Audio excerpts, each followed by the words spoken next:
Yo, what's going on, guys? Crispy Flakes, your man. Smash the heck out of that like button if you are just as excited about me for the upcoming NBA season, because we just had the first preseason of 2023-2024 between the Dallas Mavericks and the Minnesota Timberwolves up in Abu Dhabi. And yeah, man, there was a lot of interesting things that happened in this game. Obviously it's preseason, so take it with a grain of salt, but it's a good opportunity to kind of see, like, how the new pieces are going to somewhat fit together, looking at rookies, and really just if team needs were met during the offseason. So yes, the score of this game was 111-99. The T-Wolves did win over the Mavericks. Anthony Edwards, Ant-Man. For some reason, people don't like when I call him Ant-Man. They must be like DC fans or something like that. I don't really know. But yeah, he did not play. Apparently, he has an ankle injury, but it's not concerning. I think it was more of a cautious thing because we did see him play, during the summer, and he was balling out. So it's not like we have more to learn about him. We already know Ant-Man, Anthony Edwards, is going to be great going into the season. Like, there's just no question about that. So yes, let's go ahead and start with the Dallas Mavericks here. And, right off the top, Luca Doncic already looks mid-season form. I think one of his first baskets, he had 25 points in the first half, by the way, did not play in the second half, but, he did a full game's work in that first half, so he didn't really need to. But one of his first plays, he was driving to the basket, went up for the and one. He did like some little like scoop thing that was very reminiscent of a young Dwayne Wade. And you just know that he's ready to put the team on his back. The issue I have with this team, though, is the lack of big men. Now, they have big men on their roster, but they don't have big men that can play defense in a league where, big dudes, centers, power forwards, Jokic, Embiid, Giannis have been running away with the MVP award. And I mean, in the end of the day, even some of the more like nuanced skill sets of these big guys just really aren't there. I look at the Golden State Warriors, they got Kevon Looney. He's not a household name, but he's somebody that grabs rebounds and sets hard picks. And I look at this Mavericks team, I just don't really see that. Derek Lively did get the start, and yeah, his stat line was looking like, 2 points, 5 rebounds. I think he caught an oop or something like that. But he's threw a few shots back.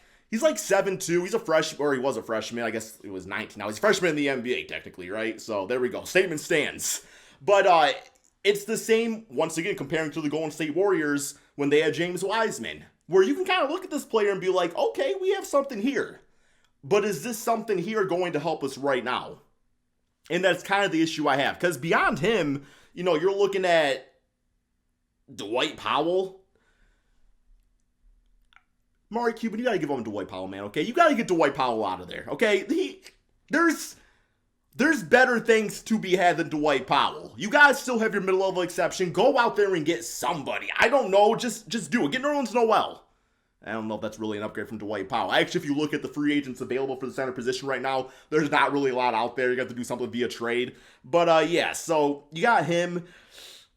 Grant Williams, obviously playing power forward for this team. He made like 2 3-pointers. He looked all right, man. He was kind of playing like his Boston Celtics self, just kind of sticking to the 3-point line. I think he'll be some nice, a nice grit and grind player to have on the squad. And I think he'll be a nice player that, kind of fits into that it's all built around Luca type of mentality that the Mavericks have had for years. But obviously, too, beyond what's built around Luca, there's one player we have not mentioned, Kyrie Irving. So Kyrie Irving didn't really do much in this game.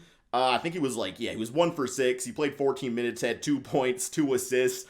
He did do this nice little move that I kind of liked, man, where he was kind of posting up. And typically when you post up with a basketball, you're keeping the ball up. You might swing it around, hit him with that crispy sky hook, something like that. By the way, Kareem was at this game. But Kyrie does this thing where he kind of his post moves are all handles. So he was kind of dribbling around this dude almost to the point where you have to bring a double team. He kicked it out to Jaylen Hardy in the corner for the 3. I think he missed it. But Jaylen Hardy himself was actually looking pretty dang impressive out here, man. Jaylen Hardy, he played mostly in the second half. And what did he end up getting out here? There's so many players that played. Yeah, he had 13 points on 4 for 10 shooting, 1 for 4 from 3. But 3 rebounds, 3 assists. But while the three-point shot wasn't really falling, he was getting to the basket and just knocking down some good quality shots. So I think he's going to be somebody that really comes off the bench for the Mavericks next season, even more improved than how he was playing last year, which he was looking kind of like a steal in the draft. So there's some good things about him. Beyond that, I mean, Rashawn Holmes got about 9 minutes. He's the only guy on the team where I'm like, man, if he can kind of return to like them early Kings days, be that 10 point, 10 rebound, 2 block type of center, that might just be the combined Looney that this team needs. Because like I said, I'm not really feeling it Dwight Powell. Seth Curry played a little bit in his third stint with the Dallas Mavericks. Didn't do much. They got this dude out there named Jelly Walker. So he was jelly, man. Like, it seems like preseason always has players like Jelly Walker. Just like these short guards that absolutely torched in college, comes to the NBA, torches it in preseason, and then you never see him again. I think the last one I can think of is probably like a Carson Edwards, you know what I'm saying? So, but hopefully Jelly Walker, becomes more than that. But we'll kind of see. But yeah, man, outside of that, not really too much else to talk about with this team. I would like them to go out there and make some type of trade. I know some people on my Twitter account were mentioning going for like a Clint Capella. Just something, man. There's got to be something more that you do. You guys are very guard heavy, and the depth within this team, man, for an 82 game season, like if you want to keep Luca rested up for the playoffs and you don't want him to get injured, and Kyrie's got health concerns too, I still think there's a few things that need to be addressed. So we'll kind of see how that all goes, because you don't want to take off Luca. Like, we very much are known to see what happens when you take off a superstar in today's era of basketball. Like, they will be gone like that, man. They will be gone like that, and Luka will head to the Detroit Pistons. You can have Bojan. Okay. Next up, man, let's talk about the Minnesota T-Wolves. Let me pull them up real quick here. So, yes, first thing I have to point out is Karl Anthony Towns. So he played pretty much in the first half. He had like 20 points, dropped a few assists, got some rebounds.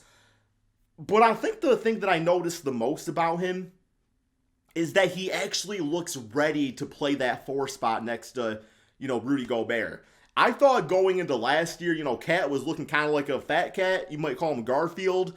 And it seemed like a center trying to play power forward. Now he's like a power forward playing power forward. That could probably still play center at times next to Rudy Gobert. So I thought that was really important because, let's call it like it is, the Rudy Gobert trade over a year ago now, it was atrocious. Like, we don't really got to talk about it anymore. That was last year, the criticism. But moving forward, you have to work with what you got. And this is your front court. So, you combine that with Jalen McDaniels, who's like 6'8", 6'9". It's a very lengthy team. McDaniels had a nice little stint, I believe it was in the second quarter, where he was getting to the basket, knocking down some nice shots. I don't think his three-point shot was really falling tonight. He was 1 for 3 from there, but he had 5 rebounds, so he looks pretty decent. I know T-Wolves fans are really looking for him to break out and be a really special player, which I think he'll get there sooner rather than later. So that looked fantastic. Gobert, 9 points, 8 rebounds. Didn't shoot any threes, so apparently he was going to do that. Mike Conley really made me smile. Very first shot he made, man. He pulled up that thing with that left. He looking like Chauncey Billups on that pull-up 3. I love Mike Conley. Like, I don't know if I love him as a starting point guard in today's era, with not today's era, but mainly Mike Conley's era. But we'll see. I think he'll be fine going into the season because they now have a new backup combo guard from the Philadelphia 76ers that you might know of as Shake Milton. So Shake Milton, I think, is exactly what this team was lacking on that bench unit. Just that combo type of guard that could play next to, Mike Conley at that shooting guard spot. Or you got Ant-Man out there, you got Shake Milton, playing point guard. And he just brings a nice balanced scoring attack, getting to the basket, knocking down shots. So, yeah, Shake Milton, I think is...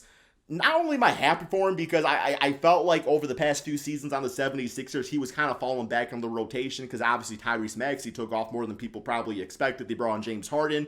So I think Shake Milton gets a chance to really rejuvenate himself on a team that desperately kind of needs that type of skill set. Anything else note about the T-Wolves out there? Nickeil Alexander-Walker, 11 points, 5 rebounds, 5 assists, was knocking down his 3-point shot, 3 for 5 from there. Luca Garza, actually, well, really, we can talk about both these guys together. Luca Garza and Naz Reid. So Naz Reid has been actually one of my favorite backup centers, really since he's come into the NBA, because I always kind of thought he was like a baby version of Jokic.